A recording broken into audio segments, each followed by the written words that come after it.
So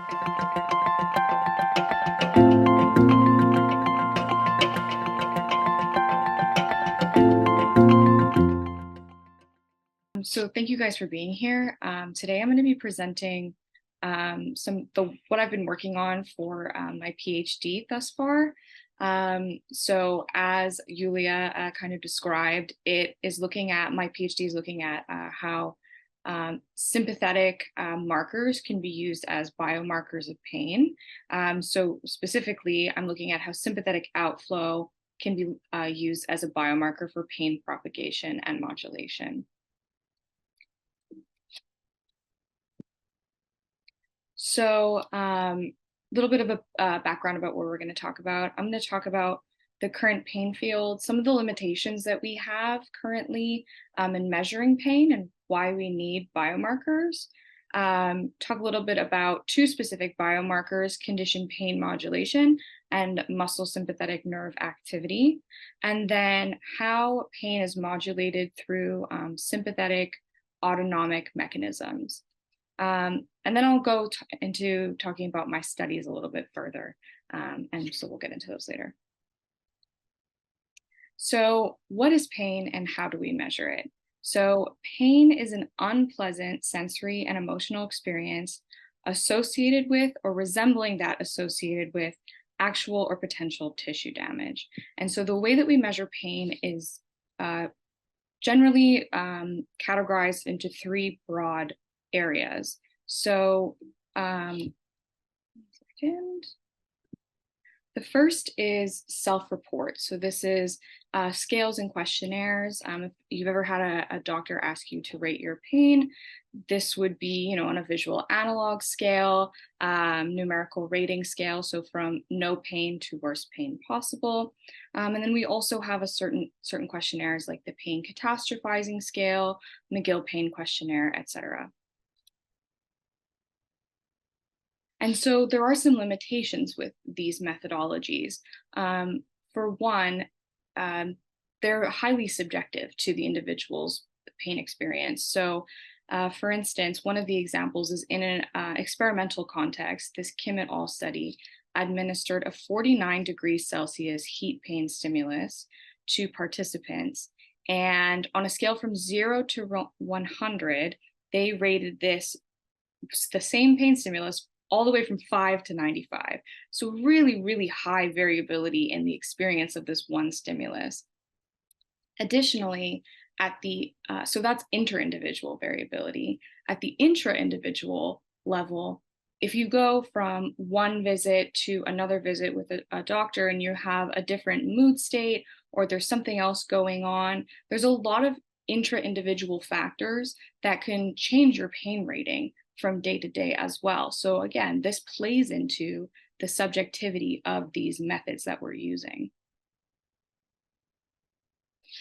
Additionally, self-report does not have high dimensionality. So shown here are some artist renditions of the chronic pain experience, and a simple rating of no pain to extreme pain or worst pain possible does not truly capture the multidimensional experience of pain, especially chronic pain.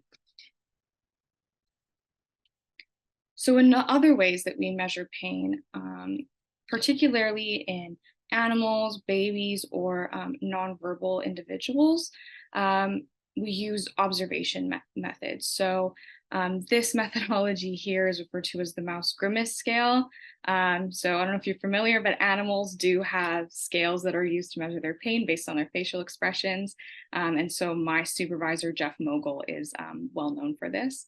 Additionally, we have observable measures of pain in humans as well, as you can see here, this Perkichin paper. But there's also limitations with this methodology. So pain observation it lacks specificity ultimately. So you can typically detect the presence of pain, but you cannot necessarily specify how intense or how unpleasant that is. So on these spectrums, you're unable to really measure specific, how intense that pain is ultimately. And all you can really say is, oh, they have pain, but we don't know how much pain they have. Additionally, measuring pain behaviors is an indirect way to measure pain. We have, this is referred to as the Fordyce behavioral model of pain. And so at this base level here, we have nociception, which is sort of that nerve impulse of pain. And then we have actual pain itself. Then we have suffering, which separates pain from pain behavior. So individuals might be experiencing pain, but if they're not displaying pain behaviors, how do we know that they have pain? So it's an indirect way of measuring pain, unfortunately. Finally, we have biomarkers of pain. So shown here is a fMRI biosignature of what pain looks like in one particular study, as well as a number of methodologies that are related to autonomic research, so respiratory rate, ECG, blood pressure, which can be considered biomarkers of pain as well. So a biomarker is defined as a characteristic that can be objectively measured and evaluated as an indicator of a normal biological process, a pathologic process, or pharmacological and non-pharmacological response to a therapeutic intervention. And so we have a number of biomarkers that we use in research, particularly pain research.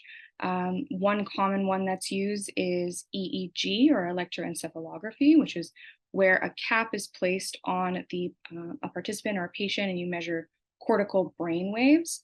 Neuroimaging, so fMRI or MRI as well. Some individuals look at epidermal nerve fiber density. So there is some evidence that loss of small nerve fibers or increased amounts of nerve fibers can be related to chronic pain in certain conditions.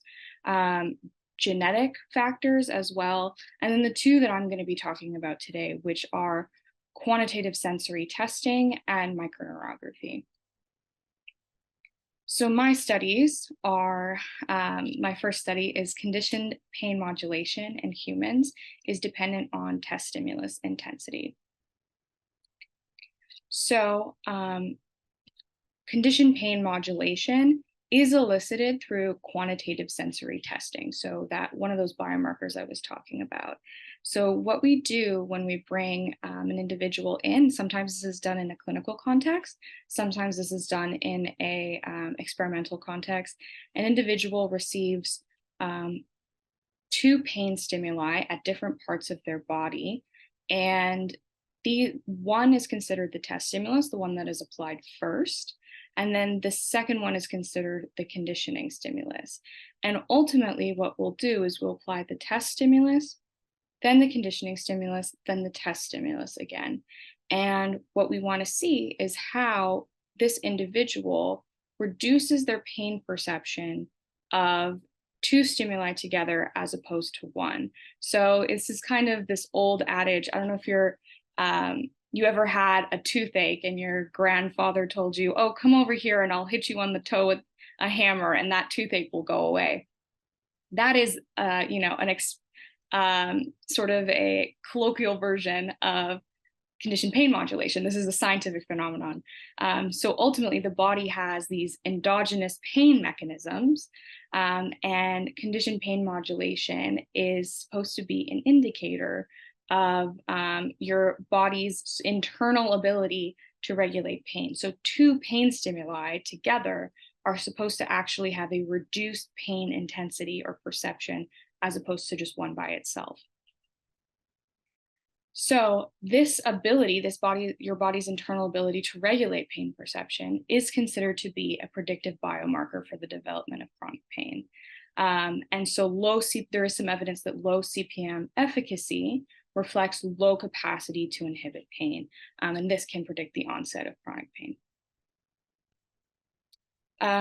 So some background, currently in the field, there's no set standard methodological protocol for CPM. So we see really high variability in healthy participants.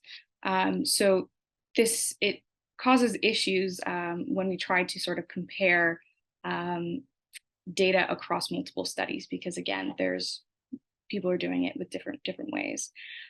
There's very little literature that exists on the effects of variations in the test stimulus. There is a decent amount of evidence for variations in the conditioning stimulus, which is the second one. But as far as the test stimulus goes, there's almost no literature at all. So my lab, which also works with mice, does believe that variability in the test stimulus can sort of predict this variability that we're seeing in these studies. So previous mouse data demonstrates that test stimulus intensity affects CPM's direction. So in studies that used a high intensity test stimulus, we saw the CPM phenomenon. And in studies that used a low intensity stimulus, we saw actually increased pain. So when we're doing these CPM protocols, we have to use sufficiently painful stimuli, or else you're not going to see conditioned pain modulation. So you can't use low threshold stimuli, essentially, or you will see increased pain, hyperalgesia. So the aims of our original study was to determine whether test stimulus intensity was associated with CPM direction in humans. And then our secondary aim is we want to see how this, anti-CPM phenomenon, this hyperalgesia, presents itself in chronic pain patients, because of the fact that chronic pain patients are supposed to have dysfunctional or altered endogenous pain mechanisms, essentially. So we wouldn't expect to see this phenomenon at all. We would expect to see it either reversed or just completely abolished and replaced with hyperalgesia. And so what we went on to do is we recruited 60 undergraduate participants from the McGill population, and we obtained their heat pain threshold. So what we did is we ramped a heat thermode, which you can kind of see right here. We did 4 successive temperature ramps, and we had them click on a mouse every time it got to when it was painful, and we took that as their pain threshold. And the average temperature of those 4 was calculated as their pain threshold. And then we went on to either add -1 degree Celsius, +1 degree Celsius, or +3 degrees Celsius to this temperature, and conducted a CPM trial. So what you can see here is that we administered one heat stimulus, then another heat stimulus. We took the average pain rating from that, and then we did a cold pressor test, and then we did the pain stimulus again. And so what we wanted to see is how individuals' pain ratings changed from sorry, I can tell that my green screen is really acting up and I'm like going in and out here. I'm just going to try and fix that really quickly. Okay, let's hope this works. I'm just going to lean in. Okay, so we then wanted to see how their pain ratings changed from the post cold pressor test to the from the pre-cold pressor test to the post-cold pressor test. So we did post minus pre, just to see what their CPM looked like. And so these were our results. So we had stimulus intensity dependent CPM. So this is a little bit chaotic to look at, so I prefer to look at it like this personally. And so you can sort of see in this category that this -1 group had increases in their post-CPT pain rating. So we started to see this at a sub-threshold, at an insufficiently painful stimulus. We saw these increases in their pain, rating. So we saw hyperalgesia, as opposed to this +3 group, where if we used a stimulus that was sufficiently painful, we actually saw the CPM that we would expect to see. And so this linear trend is actually statistically significant. So this is really good evidence of the fact that we need to standardize our CPM protocols in order to have an understanding of what CPM looks like in an average non-chronic pain population, so that we can then apply these to chronic pain patients as well. So currently this second part is ongoing. We are looking at trying to recruit 60 individuals living with fibromyalgia from the Allen Edwards Pain Management Unit. So from the affiliated pain management unit with McGill University. And so this protocol would mirror protocol 1 exactly the same. And so we would do a pain threshold assessment, a CPM trial, and then assess using this additional temperature change. Unfortunately, we only have about 6 participants, so the results are not super great, so I won't be presenting those. There's really nothing to look at there yet, unfortunately.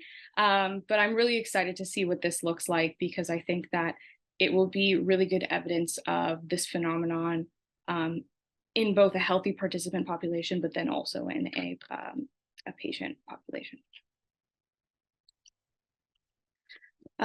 So my second study is looking at the relationship between subjective pain ratings and sympathetic outflow during a cold pressor test. Just give me 1 second here.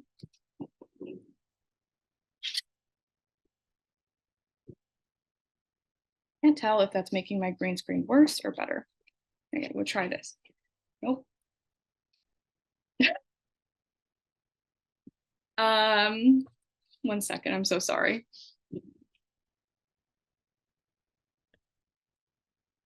I don't know why my face is turning gray, unfortunately. Unfortunately, I have to do this in my bedroom at home today. Okay, so my second study is looking at the relationship between subjective pain ratings and sympathetic outflow during a cold pressor test.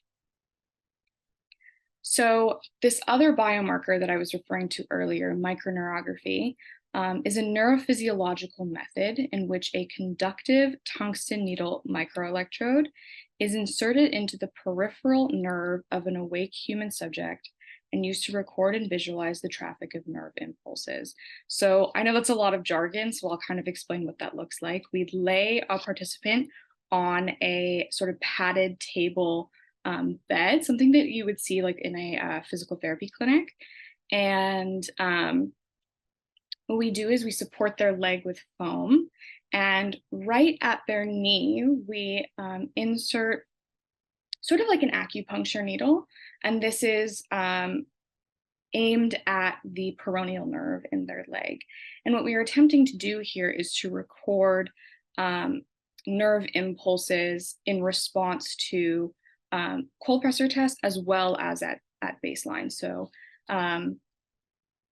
this methodology can be used at the hand, at the foot, at the elbow for different things. So Jordi Serra is a individual who uses microneurography to study pain. And what he does is he records unmyelinated afferent C fibers. And in individuals, healthy individuals, these C fibers are silent. So there's no spontaneous activity until a noxious pain stimulus is applied to that body part. But in individuals with neuropathic pain, they actually have spontaneous activity in their nerves. So there is evidence that microneurography can record actual pain impulses. Microneurography can also be used to record what is referred to as multi-unit sympathetic efferent fibers. So what this actually is descending sympathetic activity, or the body trying to modulate responses to pain or sympathetic stimuli. So muscle sympathetic nerve activity, which is specifically what I am looking at in this study, is heavily controlled by homeostatic baroreflex mechanisms. So what does that mean? It's related to your body's homeostasis of trying to control for blood pressure.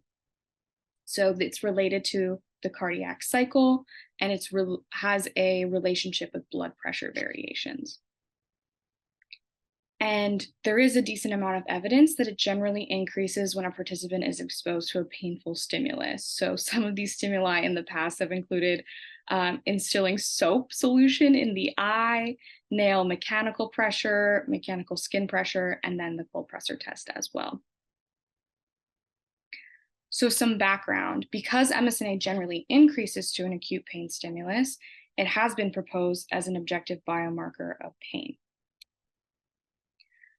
However, acute pain's effect on sympathetic outflow has been looked at significantly, but the long-lasting pain, which is more clinically relevant, has not been correlated with MSNA sufficiently. There's very little research or evidence for this. So the primary aim of this study is to examine the relationship between changes in MSNA and changes in pain ratings during a 6-minute cold pressor test. And so what we hypothesize is that MSNA and pain would be positively correlated, and that they would both increase steadily and concomitantly through a 6-minute CBT. And so what our protocol consisted of is we had the participant lay on the bed. We measured blood pressure, heart rate, MSNA consistently throughout, and we at baseline took a pain rating. Then we administered a 6-minute cold pressor test. This is them putting their hand in ice water for 6 minutes, which, having done it, is wildly uncomfortable. And we had them rate their pain at 30 seconds, at 2 minutes, 4 minutes, and then 5 minutes and 30 seconds. And then we had them take their hand out, and we recorded recovery for 10 minutes as well. And pain ratings consisted of verbal pain ratings from 0 to 10, 0 being no pain and 10 being the worst possible pain. And so these are the preliminary results. We have collected 20 participants. Half of them have been analyzed at this point, and so you can see them here. So this is how pain changes across time in our participants. As you can see here, people's pains were at 0 or near 0, and then increased significantly during those first 30 seconds of the cold pressor test, and then remained fairly steady across time. MSNA also increased significantly during the first 30 seconds of the cold pressor test, and then sort of continued and then went down just a little bit. Neither of these, excluding these first 30 seconds, neither of these significantly changed across the 6 minutes of the cold pressor test. So here you can actually see the relationship between, and I apologize, these graphics are not particularly intuitive, so I'll do my best to explain them. This one on the left is looking at the positive relationship of each individual's sort of slope in between their pain rating and their MSNA across time. So each individual slope is shown here. And what we did is we time matched each pain rating and each MSNA, sort of burst incidence is how that is calculated, burst per 100 heartbeats. And we just showed that there is a decent positive relationship between these two. Additionally, we did a repeated measures correlation, and you can see these values here. So obviously, this is a very significant relationship between MSNA and pain during those first 30 seconds, which I previously described. And then interestingly, we see a negative relationship between it, and it's fairly weak. And then it goes back to being significant again during the 2 to 4 minutes. And then it goes back to being negative. So this kind of started this question and this further exploration, which leads to my third study. So we wanted to kind of understand why we were seeing almost this fluctuation, similar to the way you would see fluctuations in almost like blood pressure, up and down, up and down. So what I wanted to look at was the baroreflex regulation of conditioned pain modulation. So the baroreflex is just a homeostatic mechanism that looks at how your blood pressure goes up and down. Essentially, it's cardiovascular reactivity to either stressful stimuli or just making sure that your blood pressure continues to vary and sort of stay fairly constant with little fluctuations inside.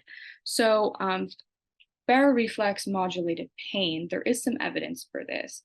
So individuals with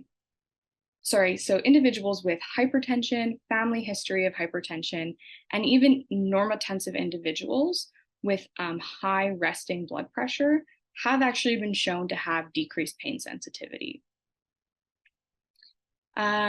Additionally, electrical stimulation, carotid suction, or the pharmaceutical manipulation of baroreceptors, so those are at your aortic arch in your heart, as well as your carotid artery in your neck. These lead to anti-nociception. So you see, again, reduced pain when stimulating these baroreceptors. And then finally, individuals who were undergoing stressful tasks and had blood pressure increases to these stressful tasks, when they then received a pain stimulus, they had stress-induced analgesia as well. So the stress-induced analgesia is a reduction in pain due to stress. So a little demonstration of how these mechanisms might work. There is a decent amount of overlap in your pain regulation and in your sympathetic anatomy. So interestingly, we have this construction worker here who has hit his finger with a hammer. So he has ascending pain information going up to the nucleus tractus solitarius, which is an area in your brainstem, the periaqueductal gray, another area in your lower brain and brainstem, and then also higher areas in the brain, such as like your thalamus, hypothalamus, etc. And so this somatosensory reflex is going to increase sympathetic arousal. So what that means is that it's going to send signals that are telling your body fight or flight, fight or flight, fight or flight.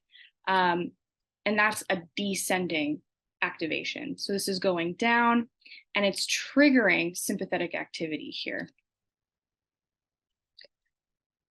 So blood pressure is going to increase. You have an increase in blood pressure, and that is going to stimulate your baroreceptors, which are essentially little sensors on your carotid artery and your aortic arch, which are essentially looking at the pressure in those vessels.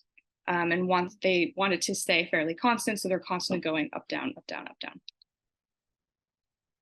And so you can sort of see that here as well. This is a little bit of a demonstration of how blood pressure stays constant, but with internal fluctuations in sort of that mechanism.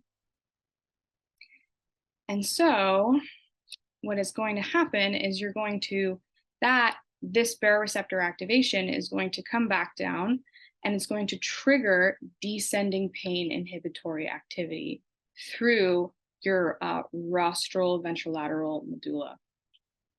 And so this is essentially a negative homeostatic feedback loop, which is showing that this sort of descending pain is going to be assessed at the sort of receptors of your pain afferent mechanisms, or your pain sensors in your body. And it's going to say, okay, we've decreased pain enough, so we're going to stop. Or it says, oh no, we're still feeling a lot of pain, and it's going to continue the activation of this. So it's this homeostasis mechanism that's continuously going when you're experiencing pain.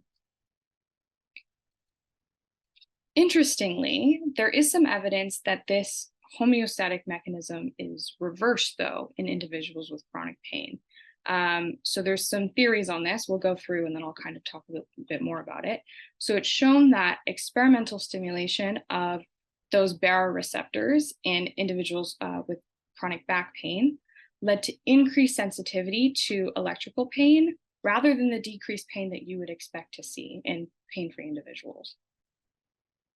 In diverse chronic pain samples, resting blood pressure was unrelated to reactivity in acute pain stimuli, and in some cases was positively associated. And as I said before, we would expect them to actually be negatively associated. Additionally, post-surgical chronic pain patients have almost twice the prevalence of hypertension than patients without pain. So there is some evidence for cardiovascular health issues in chronic pain patient populations. And then finally, there is some evidence that shows that this positive relationship between blood pressure and chronic pain progresses over time. So there might be gradual changes in baroreceptor function. And so the theory behind this is that if your body is constantly telling you pain, pain, pain, pain, pain, you're constantly activating that sympathetic mechanism, it's burning itself out. So you're getting exhaustion of these the sympathetic mechanism, which is resulting in exhaustion of the pain inhibitory mechanism as well.